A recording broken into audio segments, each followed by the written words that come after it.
नमस्कार, आप देख रहे हैं जनता टीवी और मैं हूं आपके साथ प्रद्युम्न शर्मा। शुरुआत करेंगे 5 मिनट में 25 खबरों के साथ। मुजफ्फरनगर में पंचायत बोर्ड की बैठक हुई। बैठक में जमकर हुआ हंगामा। विपक्षी दल के विधायक और जिला पंचायत सदस्यों की तीखी नोकझोंक के साथ संपन्न हुई बैठक। ललितपुर में स्कूल की बड़ी लापरवाही। टैबलेट खाने से 2 दर्जन से ज्यादा बच्चे बेहोश हो गए। आनंद फानन में छात्रों को सभी को अस्पताल में भर्ती कराया गया। फतेहपुर में गहरे पानी में नहाने के चलते 2 लड़कियों की मौत हो गई है। चरवाहाओं ने दोनों के शव को बाहर निकाला है। घटना की सूचना पुलिस को दी है, जिसके बाद पुलिस मौके पर पहुंची।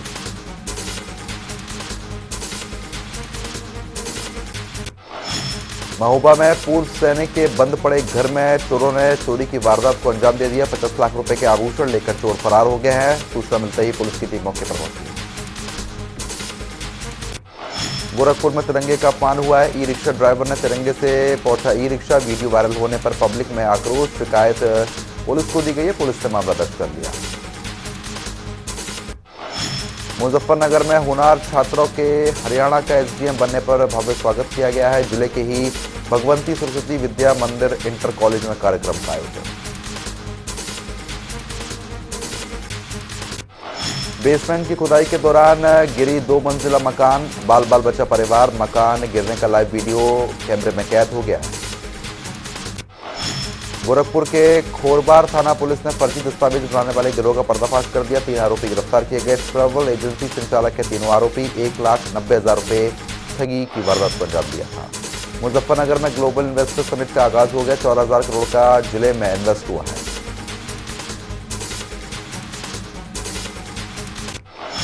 मथुरा में कल्पतरू ग्रुप की 265 बीघा जमीन कुर्क की गई है। ग्रुप के मालिक सैकड़ों लोगों से ठगी की वारदात को अंजाम देकर फरार हो गए। कानपुर देहात में पैराग्लाइडिंग का लैंड करते समय पहिया खिसक गया है। जमीन पर अनियंत्रित होकर पलटा है पैरा रोलिंग। बड़ा हादसा चला। बदायूं में 2 बाइकों की आमने सामने की टक्कर हो गई है। भिड़ंत में बिहार के आलू व्यापारी सहित 2 लोगों की मौत हो गई है। पुलिस ने शवों को पोस्टमार्टम के लिए भेजा। प्रयागराज के धूमनगंज इलाके में ठगी करने वालों ने 2 छात्रों को निशाना बनाया है। 90,000 रुपए की ठगी की वारदात को अंजाम दिया है। दोहरे हत्याकांड का पुलिस ने खुलासा कर दिया है। अवैध प्रेम प्रसंग से छुटकारा पाने के लिए पहले मां और फिर बाद में बच्चे की गला रेतकर हत्या कर दी गई थी। पुलिस ने आरोपी को गिरफ्तार किया। प्रयागराज में सीरिया और तुर्की में भूकंप के पीड़ितों के लिए नमाजियों ने दुआएं मांगी हैं। नमाजियों ने कहा, भारत की तुर्की और सीरिया की मदद इंसानियत की नजीर है। मिर्जापुर में जाति विशेष के विरोध में लगाया गया आपत्तिजनक नारे। वीडियो वायरल होने पर पुलिस ने संज्ञान लिया। मिर्जापुर पुलिस ने हत्या के मामले में खुलासा कर दिया है। बहू से अवैध संबंध के चलते बेटे ने पड़ोसी के साथ मिलकर की थी पिता की हत्या। आजमगढ़ में 10 से 17 फरवरी तक चलने वाले उलमन कार्यक्रम की शुरुआत हो गई है। मंडलायुक्त डीएम ने की कार्यक्रम की शुरुआत। मुजफ्फरनगर में जीआईसी मैदान में चल रहे किसान आंदोलन का समापन हो गया है। 20 तारीख को दिल्ली में होगी चढ़ाई। राकेश टिकैत ने 2024 में 26 जनवरी को ट्रैक्टर मार्च निकालने का ऐलान किया। हिट एंड रन मामले में फरार चल रहा भाजपा नेता प्रिंस चौधरी ने गुप्त तरीके से पुलिस को सरेंडर कर दिया है। मेरठ एसएसपी ने प्रिंस चौधरी पर किया था 25,000 रुपए का नाम गुप्त। अंबेडकर नगर में पुलिस ने गेहूं के खेत में पड़े लावारिस नवजात बच्चे की जान बचाई है। पुलिस ने बच्चे को इलाज के लिए मेडिकल अस्पताल में भर्ती कराया। जालौन में पुलिस का ऑपरेशन पाताल जारी। पुलिस ने ऑपरेशन पाताल के तहत गिरफ्तार किए 2 इनामी बदमाश। मथुरा में श्री कृष्ण जन्मभूमि और शाही ईदगाह के जमीनी विवाद पर सुनवाई में आमीनी सर्वे कराए जाने के हिंदू सेना के अध्यक्ष ने गुहार लगाई। आगरा के थाना किरावली पुलिस ने हत्या के मामले का खुलासा किया है। क्षेत्र के ही नीलम कॉलेज के 2 अपहरणकर्ताओं को गिरफ्तार किया गया। हमीरपुर में छात्रा के साथ बाइक सवार बदमाशों ने लूट की वारदात को अंजाम दिया है, जिसके बाद इलाके में हड़कंप मच गया। पूरी घटना कैमरे में कैद।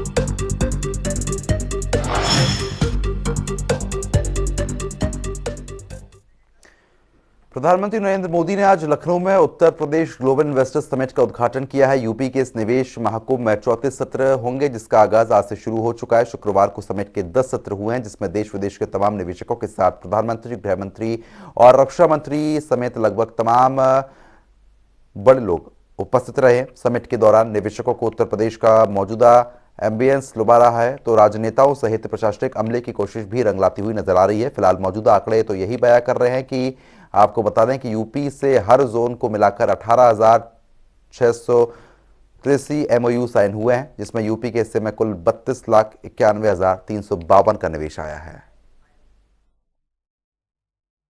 मित्रों, किसी भी राज्य के अंदर अगर इंडस्ट्री लानी है, किसी भी राज्य को उत्पादन का हब बनाना है, किसी भी राज्य में इन्वेस्टमेंट लाना है, तो उसकी 5 पूर्व शर्त होती है। पहला, कानून और व्यवस्था की स्थिति ठीक होनी चाहिए। दूसरा, राज्य का इंफ्रास्ट्रक्चर अच्छा होना चाहिए। तीसरा, राज्य सरकार ने इंडस्ट्री और फाइनेंस के लिए अपनी नीतियों का निर्धारण सुस्पष्ट तरीके से करना चाहिए। चौथा, राज्य सरकार पारदर्शी तरीके से चलनी चाहिए। और पांचवा, त्वरित निर्णय लेने की क्षमता राज्य के मंत्रिमंडल में होनी चाहिए। क्या नहीं था इस देश में, चाहे धन हो, चाहे ज्ञान हो, शील हो, संस्कार हो, चरित्र हो, हर एक क्षेत्र में हमारा भारत अग्रणी रहा है। पर सुरक्षा के अभाव में धीरे धीरे यह देश अपना कितना कुछ खोता चला गया। क्या क्या नहीं ले गए विदेशी आक्रांता इस देश से, सोने चांदी से लेकर हीरे, जवाहरात, रुपया, पैसा, आर्या। एक समय तो वह भी आया जब भारत को सदियों तक के लिए गुलामी का ग्रहण लग गया। ग्रहण की छाया ऐसी कि भारत की आजादी के लंबे समय बाद तक भी उसका असर बरकरार रहा है। यूपी ग्लोबल इन्वेस्टर्स समिट की तर्ज पर जिले में भी जनपदीय निवेश कुंभ का आयोजन किया गया है। इस निवेश कुंभ में सैकड़ों की तादाद में निवेशकों ने हिस्सा लिया है। निवेशकों ने उत्तर प्रदेश में निवेश के लिए पैदा हुए नए माहौल पर योगी सरकार की खुलकर प्रशंसा की।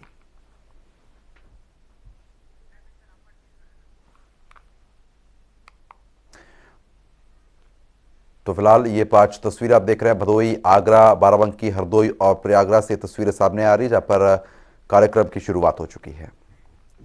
उत्तर प्रदेश में ग्लोबल इन्वेस्टर्स समिट की शुरुआत हो चुकी है। इस दौरान हमारे संवाददाता ने संयुक्त राष्ट्र अमेरिका से आए राम उपाध्याय और कई निवेशकों से खास बातचीत की है, सुनवाते हैं।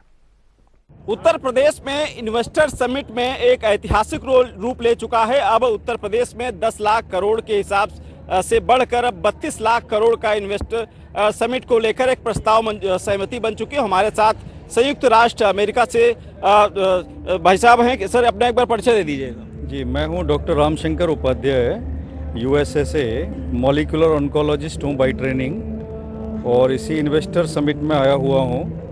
तो काफ़ी बड़ा अच्छा रिस्पॉन्स है यहाँ पर। क्या है, तो चाहे वो ब्यूरोक्रेसी हो, चाहे ऑफिशियल्स हो, चाहे मीडिया हो, चाहे पॉलिटिकल सिस्टम हो, एवरीथिंग हैज़ इम्प्रूव्ड। ठीक है ना। और आज का जो यहाँ पर जो डिस्कशन हुआ है, जिसमें कि प्राइम मिनिस्टर मोदी जी ने बहुत क्लियर रूप से बोल दिया है कि अगर भारत की समृद्धि जो है पूरे विश्व की समृद्धि है, इसलिए भारत को मन लगा करके काम करना चाहिए। और उन्होंने इस प्रकार का एश्योरेंस भी दिया है कि किसी भी प्रकार से किसी भी स्टार्टअप को, किसी भी एंटरप्रेन्योर को, किसी भी कंपनी को जो यूपी में आने के लिए जो पहले एक रेड टेप से गुजरना पड़ता था, अभी रेड टेप जो है क्या है वो एक प्रकार से रेड कारपेट में बदल चुका है। और यहाँ पर अन्य कई तरीके की जो पॉलिसीज़ हैं उनको पूर्ण रूप से समृद्ध किया गया है, पॉलिसीज़ को डिज़ाइन किया गया है। तो मैं कुल मिलाकर के यही कह सकता हूँ कि UP is now design to deliver, और ये इस प्रकार का डिलीवरी होगा जिससे कि प्रदेश का विकास तो होगा ही, जिस प्रकार के संसाधन जो है क्या है वो उपलब्ध हैं यूपी के अंदर, और उस प्रकार से भारत का भी विकास होगा। तो जिस प्रकार से भारत का इकोनॉमी जो है क्या है वो 5 ट्रिलियन करने की बात कही जा रही है, जिसमें उत्तर प्रदेश जो है पूर्ण रूप से अपनी भूमिका निभाते हुए 1 ट्रिलियन इकोनॉमी के लक्ष्य को प्राप्त कर सकता है। And we are very happy to have over here, there are good discussions lot of investors from the globe, and I can really see and I can say that UP is on the progress path that is going to surely develop and lead the way into the development going forward. So thank you very much to ये doctor Ram Upadhyay sir थे जो USA से आए हैं, निश्चित रूप से जिनकी उत्तर प्रदेश की कानून व्यवस्था से प्रभावित हैं और इसी वजह से उत्तर प्रदेश में जो निवेश लगाने के लिए तैयार हैं। कैमरा पर्सन शिवम के साथ अनूप सिंह, जनता टीवी, लखनऊ। हमारे साथ लंदन से आए उद्योगपति हैं। सर एक बार अपना परिचय दे दीजिए। नमस्कार, मेरा नाम शिवम कनौडिया है और मैं लंदन का निवासी हूँ। हमारे माता पिता यहीं लखनऊ के, हम लोग उत्तर प्रदेश के, मेरा जन्म रहा है, लेकिन हमने पढ़ाई करने गए थे लंदन और आज हम वहीं पे अपना काम करते आ रहे हैं। लेकिन जब हमें मालूम चला कि हमारे खुद के राज्य में ऐसा बड़ा समिट हो रहा है, ग्लोबल समिट, जिसमें हम आकर के हमारे योगी आदित्यनाथ जी और हमारे माननीय प्रधानमंत्री श्री नरेंद्र मोदी जी हमारे लिए कुछ करने को कोशिश करें, तो हमें भी लगता है कि अपने देश आकर के कुछ करना चाहिए, अपने देश में पैसा लाना चाहिए, अपने देश के लिए कुछ बड़ा मैन्युफैक्चरिंग और बड़े बड़े टूरिज्म इंडस्ट्री से ओपन हो रहे हैं, तो अपने देश में कुछ देशवासियों के लिए कुछ करना चाहिए और जहाँ से जिस जन्मभूमि से हम निकले हैं उसके लिए कुछ करना चाहिए। लंदन में क्या व्यापार है, क्या व्यवसाय आपका है? हम आज से 4 साल पहले लंदन जब अपनी पढ़ाई वहाँ ख़त्म किए, तब हमने मास्टर्स किया था अपना सप्लाई चेन मैनेजमेंट में। हमने उसमें फिर DHL वगैरह कंपनियों में अपना काम वगैरह स्टार्ट किया, फिर धीरे धीरे हम मैन्युफैक्चरिंग इंडस्ट्री में घुसे। तो आज हम आगे का जो लंदन में अभी फ़िलहाल यही चल रहा था कि हम अपना मैन्युफैक्चरिंग इंडस्ट्री में वर्क कर रहे थे, तो अब वही चीज़ हम सोच रहे थे कि अब उसी चीज़ को हम इंडिया में लाने का प्लान कर रहे हैं। लेकिन वही हम सोचते हैं कि इंडिया में हम ऐसा क्या अलग लाएँ कि जो कि यहाँ के लोगों को हम वो अपॉर्चुनिटी प्रोवाइड कर पाएँ, जो कि यहाँ पे लोगों में वो क्षमता है, बस वो एक चीज़ लेकर के आनी है लोगों में, बस कि कर सकते। अब इन्वेस्ट कितने का कर रहे हैं उत्तर प्रदेश में? इन्वेस्टमेंट वगैरह अभी हमारा जो MOU साइन हो रहे हैं उसमें हम अभी डिस्क्लोज नहीं कर सकते अपने MOU साइन होने से पहले, लेकिन ज़रूरी हमने अभी अपना फुटवेयर इंडस्ट्री का प्लान यहाँ पे डालने का सोच रहे हैं अपने ग्रेटर नोएडा में, क्योंकि इंडिया जैसे कंट्री में अपना खुद का 3 ब्रांड नहीं सोच पाएंगे कि इंडिया का कोई बड़ा ब्रांड हो फुटवेयर का। हम लोग आज भी बाटा भी जो सोचते हैं वो भी बाहर का ऑस्ट्रो हंगेरियन फुटवेयर ब्रांड है। नाइक और एडिडास और रिबॉक ये सब बाहर के ब्रांड है। आज के टाइम पर अगर हम जूता अपना देख ले तो हमारे पैर में कोई भारतीय ब्रांड नहीं नज़र आएगा। तो हमारा ये सोचना है कि हम पूरे देश में जब सब दूसरे जूते पहन रहे तो हम अपना जूता क्यों ना पहने, भारत का कोई ब्रांड क्यों नहीं है बड़ा जूते का कि आज के टाइम पे लोग भारत के जूते दुनिया भर में पहन के चले हैं। आप खुद उत्तर प्रदेश से हैं, आपका लगाव भी उत्तर प्रदेश से है। हमारा जन्म लखनऊ में ही। तो यहाँ का उत्तर प्रदेश का माहौल पहले की अपेक्षा जब आप गए थे और आज का माहौल किस तरीके का है? एक्चुअली हमारा जाने का एक मुख्य कारण ये भी बहुत रहा था कि यहाँ पे भूमाफिया और लोग बहुत खतरनाक हुआ करते थे उस टाइम पे। हमको तो याद है कि इतने कानून, इतने जब जिस समय हम गए थे उस टाइम सपा की सरकार थी और सपा में इतना भ्रष्टाचार वगैरह होता था कि हमको नहीं लगता था कि हम यहाँ पे पढ़ाई करके यहाँ कुछ काम कर सकते हैं। लेकिन आज के टाइम पे जब हम वहाँ से ये देखते हैं कि हमारे उत्तर प्रदेश में योगी आदित्यनाथ ODOP जैसे बड़े बड़े प्रोग्राम्स लेकर के आ रहे हैं, तो हमें भी ऐसा लगता है कि हाँ, अगर हमारी सरकार अब हमारे लिए कुछ करना चाहती है तो हम क्यों पीछे हटना चाहिए इस पे। तो हमें अगर अपॉर्चुनिटी मिलेगी तो हम ज़रूर अपने देश आकर के पूरा काम करना ज़रूर चाहेंगे और इस चीज़ के लिए हम जी जान से लगेंगे और एक नई उन्नति लाने की पूरी कोशिश करेंगे अपने देश में। मेरा नाम अरविंद सिंह है और मैं founder and CEO Singapore based company quest on the frontier से संबंधित हूँ। सर, उत्तर प्रदेश में आप आए हैं, कैसा माहौल आपको लगा यहाँ पर और किस तरीके से इन्वेस्ट करना चाहेंगे? मैं ओरिजिनली उत्तर प्रदेश से ही हूँ, तो पहले भी जानता था, पर पिछले कुछ सालों से जो एक कॉन्फिडेंस आ रहा है लोगों में वो बहुत अच्छा लगा और इसीलिए आए हैं। सर, उत्तर प्रदेश में क्या माहौल का इन्वेस्टर समिट को लेकर बात करें, उद्योग लगाने को लेकर, तो उद्योग लगाने को लेकर मुझे लगता है कानून व्यवस्था अच्छी होनी चाहिए, रोडें बहुत अच्छी होनी चाहिए और वहाँ पर व्यवस्थाएं को लेकर के उत्तर प्रदेश में कैसे हालात आपको लगे? वही आपने बड़ी 2 मुद्दे वाली बात कही है कि भाई लॉ एंड ऑर्डर बहुत ज़रूरी है और एक इंफ्रास्ट्रक्चर, रोड कनेक्टिविटी बहुत ज़रूरी है और दोनों ही चीज़ों में बहुत ज़्यादा सुधार हुआ है। सर, आप किस पे इंटरेस्ट लेना चाहेंगे उद्योग को लेकर? एक्सप्लोर कर रहे हैं टूरिज्म में और एजुकेशन में। कितने का sir? We are looking at project की few 100 crores to maybe few 1000 crores। शुक्रिया सर। तो तमाम जो उद्योगपति हैं वो लगातार आपने देखा किस तरीके से सिंगापुर से आए, हालांकि उत्तर प्रदेश में ही की रहने वाले मूल निवासी हैं और फिर से एक बार उत्तर प्रदेश में निवेश को लेकर के उत्तर प्रदेश में आ चुके हैं। ग्लोबल इन्वेस्टर समिट में आज पहला दिन है और इस पर प्रधानमंत्री नरेंद्र मोदी इसमें शामिल होने पहुंचे थे और आप तस्वीरों में देखेंगे वो अपने अभिवादन के बाद अब बाहर निकल रहे हैं और उसके बाद उनके साथ मुख्यमंत्री योगी आदित्यनाथ भी शामिल हैं और अब यहां से प्रधानमंत्री सीधा एयरपोर्ट को रवाना हो रहे हैं। और आज उन्होंने कई बड़ी घोषणाएं की हैं और साफ तौर पर कहा है कि जिस तरह से आज यहाँ पर पूरे देश के और चाहे विदेश के भी जो इन्वेस्टर्स हैं वो यहाँ पर जुटे हैं, एक बड़ी उपलब्धि उत्तर प्रदेश के लिए है और माना ही जा रहा है कि इसमें जिस तरह से आज इन्वेस्टर आए हैं उससे उत्तर प्रदेश का विकास एक बार कहीं ना कहीं एक नया आयाम पकड़ेगा और यहाँ से जो विकास है उसकी रफ्तार बढ़ेगी और उत्तर प्रदेश कहीं ना कहीं जिस सपने देखे गए थे 2 ट्रिलियन इकोनॉमी के, जो मुख्यमंत्री लगातार कह रहे हैं कि उसको उत्तर प्रदेश को 2 ट्रिलियन इकोनॉमी पर ले जाना है, वो उसके लिए इस तरह के इन्वेस्टर समिट एक बड़ा पायदान माना जा रहा है। फिलहाल कई बड़े ऐलान किए गए हैं, 34,000 करोड़ से ज्यादा का इन्वेस्टमेंट सिर्फ औद्योगिक विकास की तरफ से दावे किए गए हैं, कई MOU साइन हुए हैं। फिलहाल प्रधानमंत्री यहाँ से निकल रहे हैं लेकिन ये इन्वेस्टर विजिट अभी 3 दिन तक लगातार जारी रहेगा और उसमें कई तरह की और अभी घोषणाएं होना बाकी हैं। कैमरा पर्सन शिवम के साथ तौकीर की दवाई, जनता टीवी लखनऊ। प्रधानमंत्री नरेंद्र मोदी ने आज वंदे भारत एक्सप्रेस ट्रेन को हरी झंडी दिखा दी है। इस मौके पर रेल मंत्री अश्विनी वैष्णव, महाराष्ट्र के CM एकनाथ शिंदे और डिप्टी CM देवेंद्र फडणवीस मौजूद रहे हैं। प्रधानमंत्री ने इस दौरान मुंबई में कई विकास परियोजनाओं का उद्घाटन किया। आज ऑनरेबल प्राइम मिनिस्टर ने मुंबई से 2 ट्रेनों का इनॉग्रेशन किया है, एक सोलापुर के लिए और एक शिरडी के लिए। ये इम्पॉर्टेंट ट्रेन है क्योंकि आगरा से और देश भर से जो यात्री शिरडी जाना चाहते हैं वो मुंबई तक जाके वहां से वंदे भारत। G20 के विदेशी डेलीगेशन का ताजनगरी आगरा में भव्य स्वागत किया गया है। आपको बता दें कि तकरीबन 20 देशों के 125 मेहमान आगरा पहुंच चुके हैं। विदेशी मेहमानों की सुरक्षा में तमाम सुरक्षा एजेंसियों को हाई अलर्ट मोड पर रखा गया है। ये भी आपको जानकारी दे रहे हैं कि कल इन विदेशी मेहमानों के साथ अर्थव्यवस्था, नेतृत्व और कार्यक्षेत्र में महिलाओं की ज्यादा से ज्यादा हिस्सेदारी देखने को मिलेगी।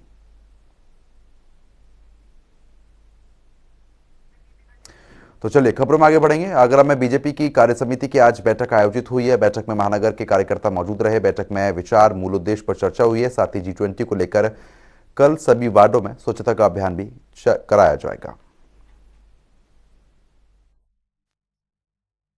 दरअसल ये एक नियम के अनुसार है कि जैसे अभी प्रदेश कार्य समिति की बैठक हुई थी और क्योंकि मैं प्रदेश कार्य समिति सदस्य भी हूँ तो मैं अभी प्रदेश कार्य समिति की बैठक करके आई हूँ। उसके बाद फिर क्षेत्र की होती है, उसके बाद जिला और महानगर की होती है। तो आज महानगर की प्रदेश कार्य समिति और जैसा हम सब जानते हैं कि G20 की जो हमारे 2 दिन का इवेंट है वो बहुत ही भव्य आयोजन होने जा रहा है और ये हमारे लिए सबके लिए एक बहुत ही गौरवशाली बात है। देखिए आज भारतीय जनता पार्टी आगरा महानगर की कार्य समिति है, अभी उसका समापन सत्र होकर चुका है और प्रदेश कार्य समिति के बाद महानगर जिलों की कार्य समिति होती है। इसमें हमारे जो विचार और उसके बाद मूल उद्देश्य और आगामी कार्यक्रम और योजना और वर्तमान परिदृश्य, इन सब चीजों को लेकर चर्चा हुई। G20 के विदेशी डेलीगेशन का ताजनगरी आगरा में भव्य स्वागत किया गया है। आपको बता रहे कि तकरीबन 20 देशों के 125 मेहमान आगरा पहुंच चुके हैं। विदेशी मेहमानों की सुरक्षा में तमाम सुरक्षा एजेंसियों को हाई अलर्ट मोड पर रखा गया है। ये भी आपको बता दें कि कल इन विदेशी मेहमानों के साथ अर्थव्यवस्था, नेतृत्व और कार्यक्षेत्र में महिलाओं की ज्यादा से ज्यादा हिस्सेदारी के लिए G20 एम्पावर समूह की बैठक फतेहाबाद रोड स्थित ताज होटल कन्वेंशन में की जानी है।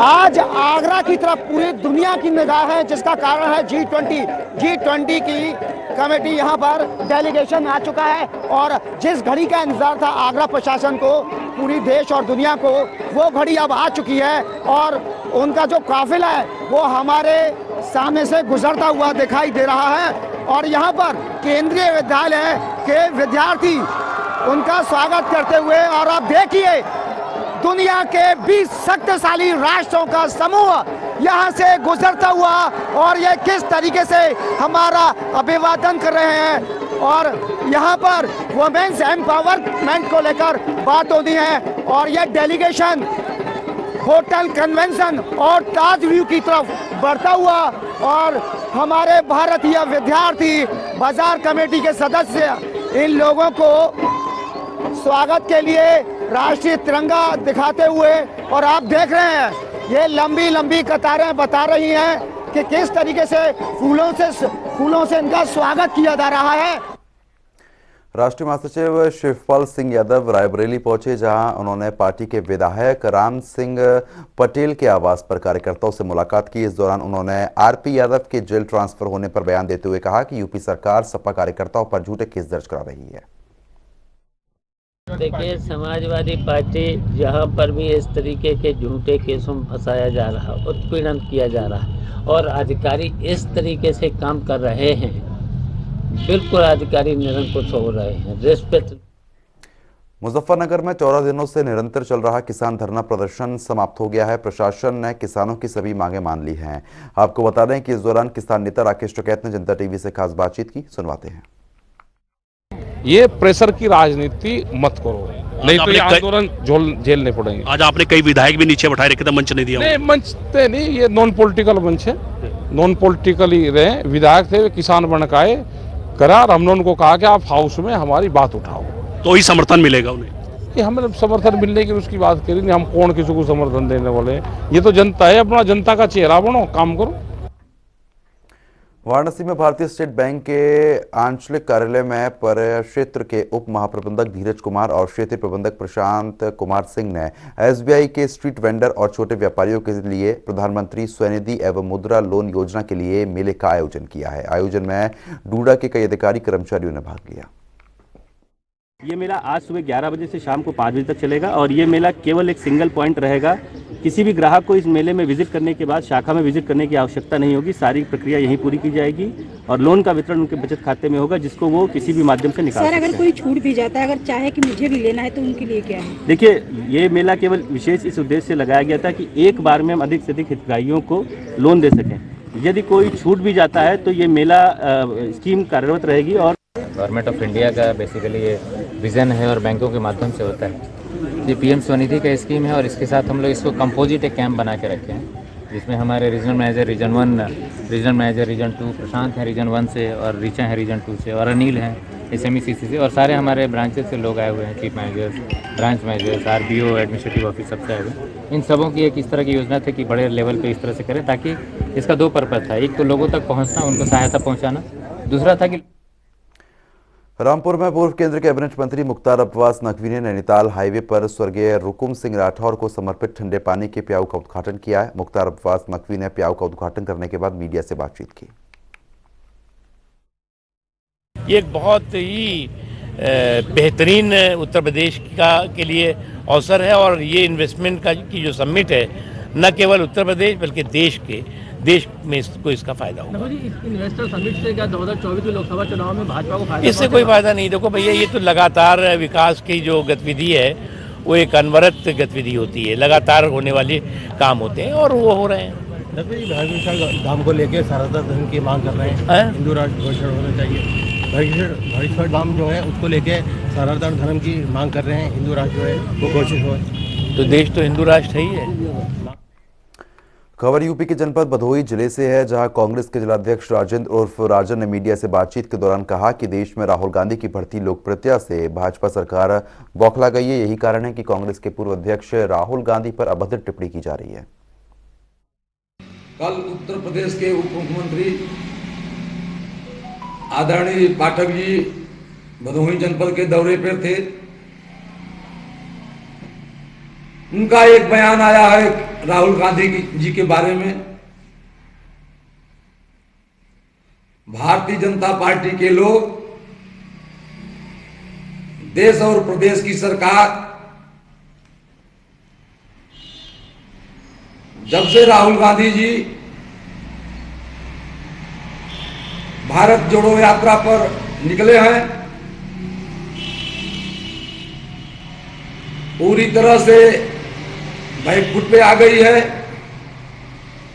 शुरू में उनकी यात्रा को बदनाम करने का प्रयास किया गया।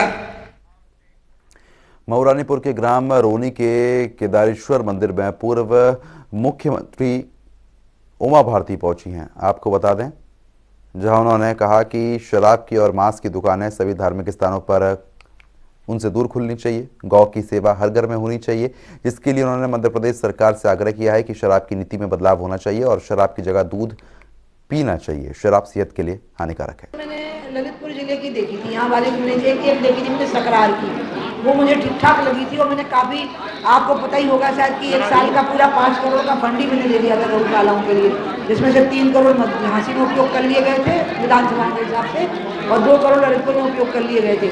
तब तक तो संतोषजनक स्थिति थी, क्योंकि अनुराग भी इसी लाइन के व्यक्ति हैं, अनुराग शर्मा जी मेरी लाइन के। आज की स्थिति क्या है मुझे पता नहीं, मैं बोल नहीं पाऊँ।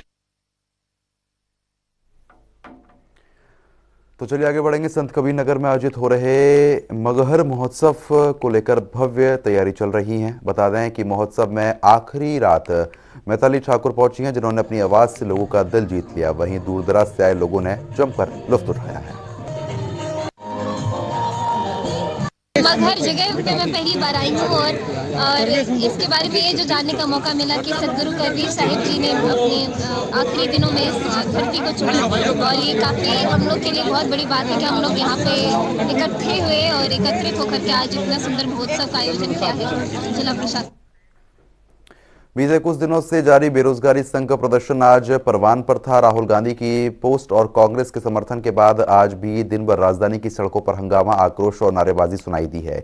युवाओं का दो टूक कहना था कि इस बात की कोई गारंटी नहीं है कि इस बार धांधली नहीं होगी। युवाओं ने अधिकारियों से वार्ता के दौरान अपनी कई बातों को रखा है।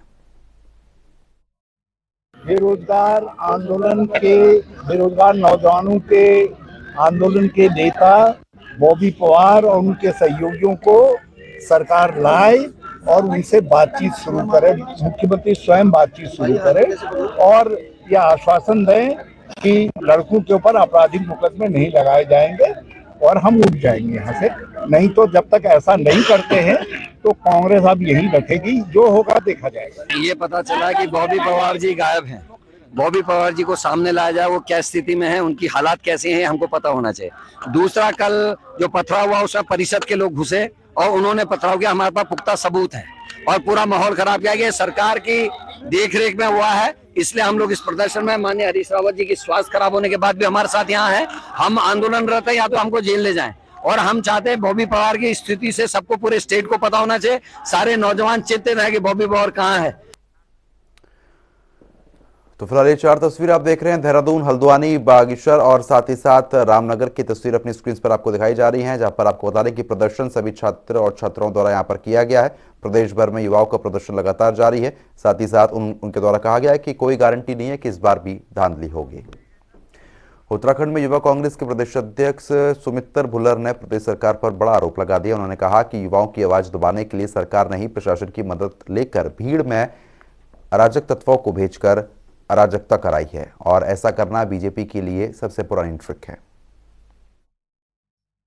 इस सरकार ने अराजक तत्वों को बीच में घुसा करके प्रशासन के लोगों की मदद लेकर के वहां पर माहौल खराब करने का काम किया है, जो बहुत दुखदाई है। और ये भारतीय जनता पार्टी का पुराना तरीका है कि ये पूरी जो असल मांगे होती हैं, असल मुद्दे होते हैं, उन्हें भटकाने का काम करते हैं। अगर युवा प्रदेश का सीबीआई जांच की मांग कर रहा है भर्ती घोटाले को लेकर, तो क्या गलत कर रहा है? अगर युवा चाहता है कि निष्पक्ष परीक्षाएं हो, तो क्या वो गलत चाह रहा है? ये बड़े सवाल है, सरकार को इनको एड्रेस करना पड़ेगा। तो इसी बीच एक और बड़ी खबर आ गई, आपको बता देते हैं। बड़ी जानकारी से हम आपको अपडेट करा देते हैं। तो इस वक्त की ये बड़ी खबर है, बड़ी खबर से आपको अपडेट करा देते हैं। इस वक्त की ये बड़ी जानकारी देहरादून से आ रही है। आपको बता दें कि प्रदेश में लागू हुआ नकल रोधी कानून। तो इस वक्त की बड़ी खबर है, राज्यपाल अध्यादेश को मंजूर किया है। बेरोजगार युवाओं के आंदोलन की मांग यही थी, जिस पर कार्रवाई हुई है। सरकार ने राजभवन को भेजा था प्रस्ताव। इस वक्त की बड़ी खबर देहरादून से आपको बता दें कि इस वक्त की बड़ी खबर आ रही है। दरअसल प्रदेश में नकल रोधी कानून लागू हुआ है। राज्यपाल ने अध्यादेश को मंजूर कर लिया है। देहरादून से इस वक्त की बड़ी खबर पहुंचा रहे हैं। बेरोजगार युवाओं के आंदोलन की थी ये मांग। दरअसल लंबे समय से ये प्रदर्शन यहाँ पर किया जा रहा था और उसी दौरान ये कार्रवाई यहाँ पर देखने को मिली है। इस खबर पर अपडेट के साथ हमारे संवाददाता अजीत हमारे साथ जुड़ गए हैं। अजीत, जिस तरीके से प्रदेश में नकल रोधी कानून लागू कर दिया गया है, अपडेट क्या है? बिल्कुल, इस वक्त की सबसे बड़ी खबर है कि कल राज्य सरकार की तरफ से राजभवन के प्रस्ताव भेजा गया और आज राजभवन की तरफ से इसको मंजूरी दे दी गई है और इसके साथ ही यह अध्यादेश प्रदेश में लागू हो गया है और देश का सबसे कड़ा कानून इसको बोला जा रहा है उत्तराखंड सरकार की तरफ से कि नकल रोधी कानून बनाया गया है, जिसमें सीधे तौर पर जो भी, चाहे उन्हें पेपर माफिया कहा जाए या कई अन्य और कुछ कहा जाए, अगर वो गिरफ्त में आते हैं पुलिस की तो उनको सीधे तौर पर उम्र कैद की सजा होगी। इसके अलावा अगर कोई विद्यार्थी अनुचित साधनों का प्रयोग करते हुए पकड़ में आता है किसी परीक्षा के दौरान, तो उसे 10 साल के लिए डिबार किया जाएगा। और इसके अलावा तमाम ऐसे कड़े प्रावधान इसमें रखे गए हैं। सीधे तौर पर एक बड़ी बात इसमें ये भी रखी गई है कि 10 करोड़ रुपए तक का जुर्माने का प्रावधान इसमें किया गया है। तो साफ है कि आने वाले समय में अगर किसी भी परीक्षा में कोई किसी भी तरह से नकल कराते हुए पकड़ा जाता है तो उसके लिए फिर जेल से छूटना या अपनी संपत्ति को बचा कर रखना बहुत ही मुश्किल होगा, क्योंकि सरकार ने इन प्रस्तावों के माध्यम से तमाम ऐसे कड़े प्रावधान किया है कि कोई भी अगर नकल कराने की कोशिश करता है या कोई नकल करने की तैयारी में रहता है तो वो सीधे तौर पर उसके गंभीर परिणाम भी भुगतेगा। ठीक है अजीत, बहुत बहुत शुक्रिया। आगे बढ़ते हैं। डोईवाला के जॉलीग्रांट में भारतीय जनता पार्टी की 2 दिवसीय जिला कार्य समिति की बैठक का आयोजन हुआ है। पहले दिन जहां बैठक में जिला स्तरीय पदाधिकारियों ने बैठक में संगठन पर चर्चा कर कार्यकर्ता और पदाधिकारियों से परिचय किया, तो वहीं दूसरे दिन की बैठक में भाजपा के प्रदेश अध्यक्ष महेंद्र भट्ट के साथ प्रभारी कैबिनेट मंत्री सुबोध उनियाल और कैबिनेट मंत्री प्रेमचंद अग्रवाल ने शिरकत की। साल भर के अंदर सरकार की जो उपलब्धियां हैं, सरकार की जो आगामी योजनाएं हैं, उनकी जानकारी आप कार्यकर्ता को मिले और कार्यकर्ता उन जानकारियों को, उन कार्यक्रमों को लेकर जनता के बीच में जाए। कार्यकर्ता को सारी जानकारी होगी तभी वो जनता तक पहुंचाने का काम करेगा। तो सरकार की नीतियां, नियत, कार्यक्रम, इसके जानकारी कार्यकर्ता को पहुंचाने के लिए जिला कार्य समितियों का बहुत बड़ा महत्व। संगठन विश्व का सबसे बड़ा संगठन राजनीतिक दृष्टि से है और जिस प्रकार से हमारे कार्यकर्ताओं के पुरुषार्थ के दम पे आज हम केंद्र में दोबारे काबिज है, अनेकों राज्यों में हमारी सरकार है। हमारे प्रदेश के अंदर भी जब एक ट्रेंड था कि एक बार कांग्रेस एक बार भाजपा, उस ट्रेंड को 2022 में तोड़ा, 2022 में फिर से हमारी सरकार बनी। यानी कि मैं कह सकता हूँ कि हमारे कार्यकर्ताओं के पुरुषार्थ, उनकी तपस्या, उनकी मेहनत के बल पे हमारे अनेकों क्षेत्रों में आज सरकार, अनेकों राज्यों में हमारी सरकारें हैं। तो इस प्रकार का हमारा जो संगठन है वो कार्यकर्ता आधारित संगठन है। कार्यकर्ताओं की बैठकें हमारी, आप समझिए कि मंडल। हल्द्वानी पहुंचे स्वास्थ्य सचिव और राजेश कुमार ने सुशीला तिवारी अस्पताल, मेडिकल कॉलेज और कैंसर अस्पताल का निरीक्षण किया। इस दौरान उन्होंने अस्पताल की व्यवस्थाओं की बारीकी से जांच की है। साथ ही स्वास्थ्य व्यवस्था को बेहतर करने के दिशा निर्देश भी यहां पर उनके द्वारा दिए गए हैं। देखिए, मैं आपको स्पष्ट तौर पे बताना चाहूँगा कि बजट की कोई कमी नहीं है और सही प्रस्ताव अगर आता है शासन को तो हम लोग इमीडिएटली कोई टाइम वेस्ट नहीं करते बस बजट को सैंक्शन करने के लिए। उत्तराखंड में अप्रैल महीने से शुरू होने वाली चारधाम यात्रा के लिए उत्तराखंड नागरिक उड्डयन विभाग अपनी तैयारियों में जुटा हुआ है। बता दें कि शासन के निर्देशन अनुसार युकाड़ा के केदारनाथ और हेमकुंड साहिब में हेली सेवा संचालन की टेंडर प्रक्रिया शुरू कर दी गई है। केदारनाथ के लिए हेली सेवाएं केदार घाटी के फाटा, सिरसी और गुप्तकाशी में बनाए गए अस्थायी हेलीपैड से संचालित की जाती हैं। हेली सेवाओं में काफी लोगों की शिकायत आई है हमारे पास, तो उसका भी हम निराकरण कर रहे हैं। हम चाहते हैं कि हेली सेवाओं में कोई धांधली ना हो, लोगों को कोई दिक्कत ना पैदा हो, तो हमारा प्रयास होगा कि हेली सेवाएं जो हैं सुचारू रूप से चलें। तो फिलहाल वीकली सिर्फ इतना ही, लेकिन खबरों का सिलसिला लगातार जारी है। बने रहिए हमारे साथ। नमस्कार।